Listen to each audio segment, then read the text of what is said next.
Le vice-premier ministre Damak Amakonnen a reçu hier le ministre sud-soudanais des Affaires est-africaines Denga Lorgo.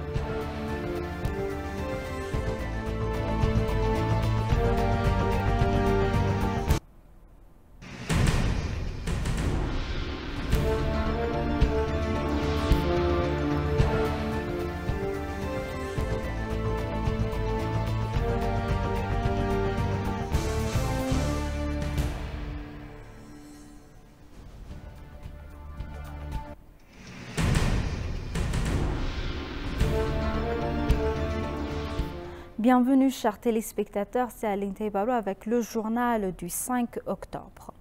Le vice-premier ministre et ministre des Affaires étrangères Damak Amakonnen a reçu hier à son bureau le ministre sud-soudanais des Affaires est-africaines Denga Lorgo.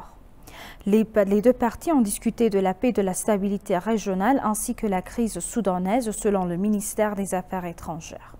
Le gouvernement éthiopien continue de jouer un rôle équilibré et constructif dans la crise soudanaise, a déclaré Denga. Denga a transmis à l'Éthiopie un message du président Salva Kiir concernant les questions relatives à Abiy à la lumière de la crise actuelle au Soudan et le rôle de l'Union africaine dans le traitement de cette question.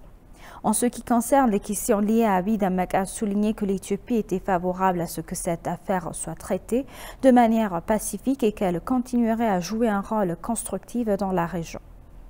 Il a en outre assuré la délégation sud-soudanaise que si la question d'Abiy était portée devant le Conseil de paix et de sécurité de l'Union africaine, l'Éthiopie respecterait la résolution de l'Union en la matière. L'envoyé spécial de l'Union européenne pour la Corne de l'Afrique, Annette Weber, a rendu une visite de courtoisie au vice-premier ministre et ministre des Affaires étrangères de l'Éthiopie, Damak Amakonnen. À cette occasion, les deux parties ont discuté des questions bilatérales et régionales d'intérêt mutuel selon le ministère des Affaires étrangères.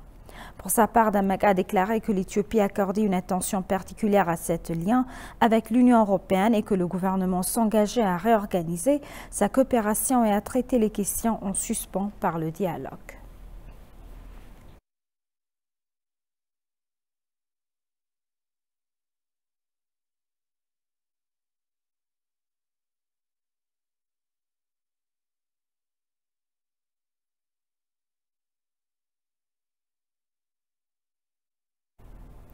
Le groupe de travail a passé en revue les célébrations du Nouvel An, la Croix et de la Nativité et a tenu une discussion sur le partenariat préparatif du festival Erecha qui sera célébré dans les jours suivants au Palais de la Paix de la police d'Addis Abeba. Les dirigeants des agences de sécurité et les partis concernés ont renforcé leur alliance avec la communauté et ont travaillé ensemble pour célébrer dans la paix et le succès les différentes fêtes célébrées au cours de la nouvelle année. Il a déclaré que le groupe de travail avait terminé les préparatifs nécessaires et commencé les travaux afin que les fêtes puissent être célébrées de manière traditionnelle. Le commissaire général adjoint Malakou a déclaré que les festivals Erecha célébrés dans les deux villes se dérouleront avec le soutien de la technologie moderne. La chef du bureau de paix et de sécurité d'Addis Abeba, Mme Lydia Germa, a déclaré qu'un travail efficace était réalisé par diverses agences de sécurité travaillant ensemble au sein du groupe de travail conjoint pour la paix et la sécurité. Le commissaire de la police d'Addis Abeba, Getu Argo, a déclaré que le public avait accompli un travail réussi en coopération avec les agences de sécurité pour garantir que les divers festivals auxquels participent de nombreuses personnes soient célébrés pacifiquement cette année. Le groupe de travail a annoncé qu'il est absolument interdit de mener des activités contraires à la célébration traditionnelle, d'être présent avec des livres et des messages provoquant des conflits et de réaliser des activités susceptibles de perturber l'ordre traditionnel est inacceptable et absolument interdit.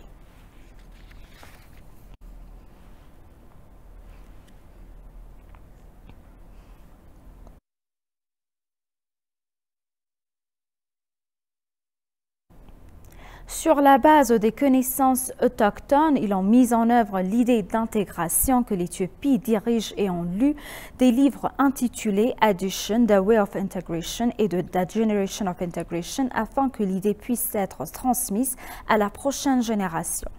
On se souvient que le Premier ministre a rappelé aux universitaires, aux hommes politiques et aux membres de la société engagés dans divers domaines de jouer leur rôle dans la réalisation des objectifs fixés par le livre en discutant des idées du livre.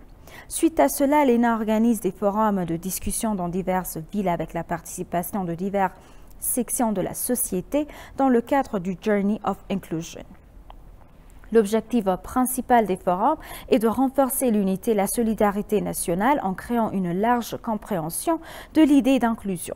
Des forums de discussion comme Addis Abeba, Bishoftu et Djidjiga ont eu lieu dans le passé et le forum qui se tiendra demain dans la ville d'Assosa, dans la région de Benchangul-Gomo, serait la 4e phase.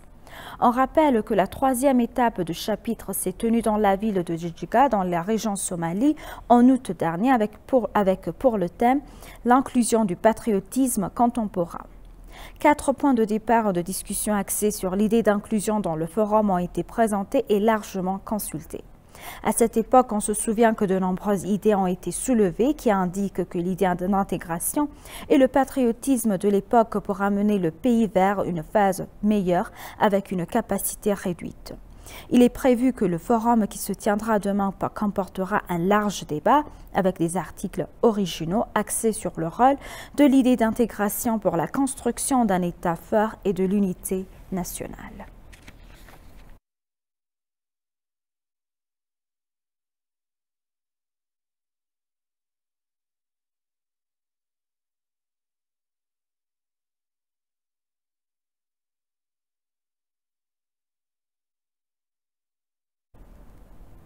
Le ministre des Affaires étrangères, l'ambassadeur Msgano Araga, s'est entretenu avec l'ambassadeur du Luxembourg en Éthiopie, Georges Terès. Au cours de leur discussion, l'ambassadeur Msgano a expliqué la situation nationale actuelle. Ils ont exprimé leur conviction que le Luxembourg, en tant que membre du Conseil des droits de l'homme de l'ONU, jusqu'à fin 2024, jouera un rôle constructif dans les questions liées à l'Éthiopie. L'ambassadeur a affirmé que les deux pays en renforceront leurs relations bilatérales et a demandé au Luxembourg de partager son expérience, notamment dans le secteur financier. Selon les informations du ministère des Affaires étrangères, l'ambassadeur Georges Terès a confirmé qu'il travaillerait au développement ultérieur des relations entre les deux pays.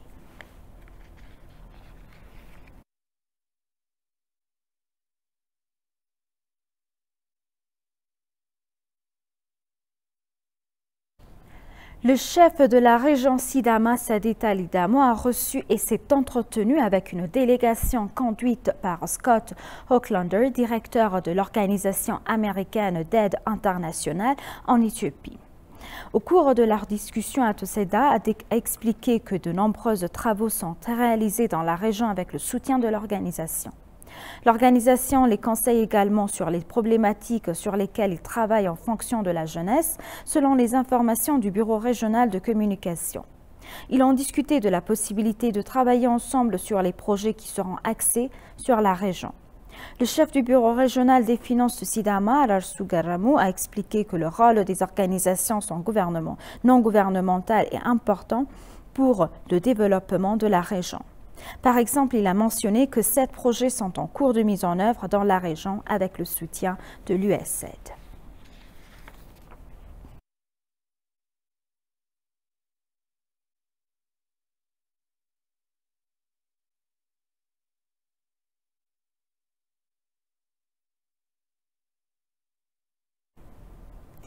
Différents dirigeants mondiaux m'ont dit qu'ils souhaitent vivement un changement fondamental dans les autres institutions et procédures de l'ONU, y compris le Conseil de sécurité, a déclaré Antonio Guterres, secrétaire général des Nations Unies.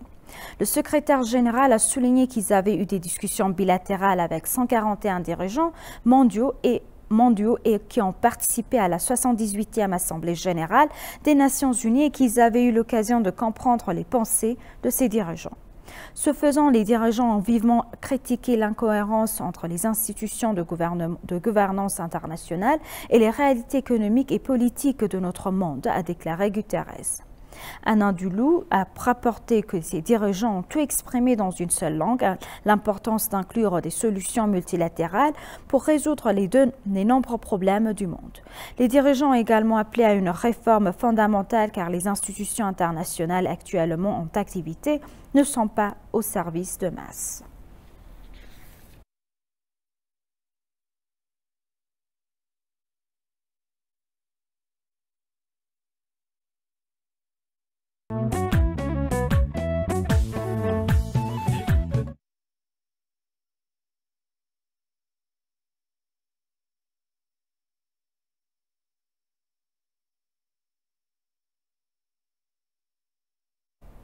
La compagnie aérienne a annoncé que plus d'une centaine de visiteurs éthiopiens étaient inclus dans le vol charter.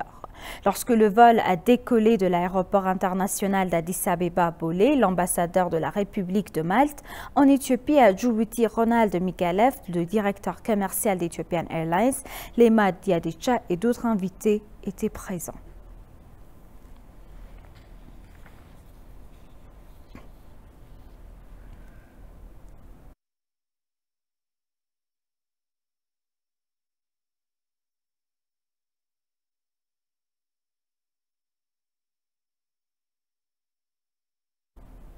Chers téléspectateurs, nous vous rappelons les titres principaux. Le vice-premier ministre Damak Amakonnen a reçu hier le ministre sud-soudanais des Affaires est-africaines Dengalor Koual.